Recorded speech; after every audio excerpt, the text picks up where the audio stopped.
दोस्तों, ईरान के जो रहबर आला हैं या जो कह लें जो ईरान के आयतुल्ला सैयद अली खामनई हैं, जिन्होंने जो वहाँ के स्पिरिचुअल लीडर हैं, उन्होंने बहुत बड़ी एक बात कह दी है।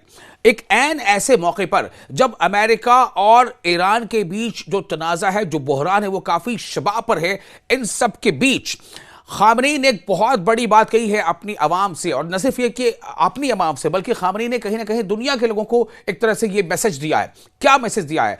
खामनई का जो ऐलान है, खामनई की जो बातें हैं, वो अगर आप सुनेंगे, जो भी आपको मैं सुनाने जा रहा हूं, आपको इससे ऐसा लगेगा कि जो अमेरिका, जो इसराइल, वो जो चाहते हैं कि खामनई और ईरान के लोगों के हौसले को तोड़ा जाए, उन्हें पस्त किया जाए, लेकिन खामनई झुकने को तैयार नहीं है। वो हौसला टूटे ना, बल्कि हौसले की चट्टान नजर आते हैं। ईरान के रहबर इनकलाब आयतुल्ला सैयद अली खामनई ने कहा है कि ईरान की असल ताकत मिसाइलों और जंगी जहाजों में नहीं है, बल्कि आवाम के हौसले में है, साबित कदमी में है और मजबूत इरादे में है। आवाम की मज़ाहमत और अज़्म ही दुश्मन को पीछे हटने पर मजबूर करता है।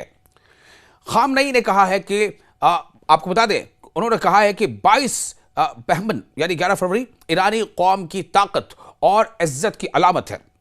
ईरानी अवाम बाशऊर, पुरअज़्म, साबित कदम और अपने फायदे और खतरात को समझने वाले हैं। ये बहुत बड़ी उन्होंने बात इस वक्त यहां पर कही है अपनी अवाम से, कि जो 11 फरवरी की तारीख है कि कौम की ताकत और इज्जत की अलामत है, और ईरानी अवाम बाशऊर, पुरअज़्म, साबित कदम और अपने फायदे और खतरात को समझने वाले हैं।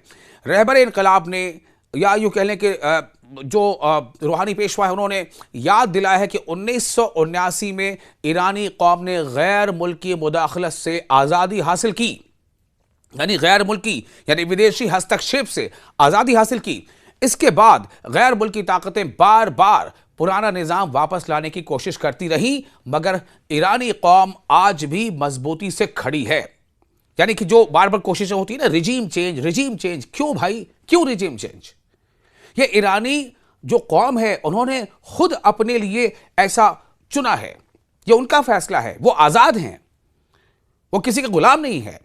11 फरवरी के जुलूस इस साबित कदमी की सबसे बड़ी मिसाल होंगे। उन्होंने कहा है कि दुनिया में कहीं और ऐसा नहीं होता कि आजादी के कई दहाइयों बाद भी हर साल इतनी बड़ी तादाद में लोग सड़कों पर निकलकर कौमी दिन मनाते हैं या मनाएंगे। अवाम की यह मौजूदगी कौम की ताकत को जाहिर करती है और ईरान के खिलाफ साजिश करने वालों को पीछे हटने पर मजबूर करती है। आयतुल्ला खामनई ने जोर दिया है कि कौमी ताकत का ताल्लुक हथियारों से ज्यादा कौम के इरादे और मज़ाहमत से है। कौम की ताकत क्या है? उन्होंने बता दिया, कौम की ताकत हथियार बेशक हैं, लेकिन हथियारों से ज्यादा, मिसाइलों और टेक्निक्स से भी ज्यादा कौम की ताकत, दरअसल कौमी ताकत क्या है, किससे है? कौम के इरादों से है और मज़ाहमत से है। दुश्मन को मायूस करना जरूरी है, ये खामनई कह रहे हैं, क्योंकि जब तक दुश्मन को उम्मीद रहती है, वो दबाव और नुकसान पहुंचाता रहता है। खामनई ने कहा है कि दुश्मन को मायूस करने के लिए कौमी इत्तेहाद, मजबूत सोच, पुख्ता इरादा, हौसला और दुश्मन के फरेब का मुकाबला जरूरी है। यही सब मिलकर कौमी ताकत बनते हैं। खामनई ने उम्मीद जाहिर की है कि ईरानी नौजवान इल्म, अमल, इखलाक और मादी व रूहानी तरक्की में आगे बढ़ेंगे और मुल्क के लिए फख्र का बाइस बनेंगे।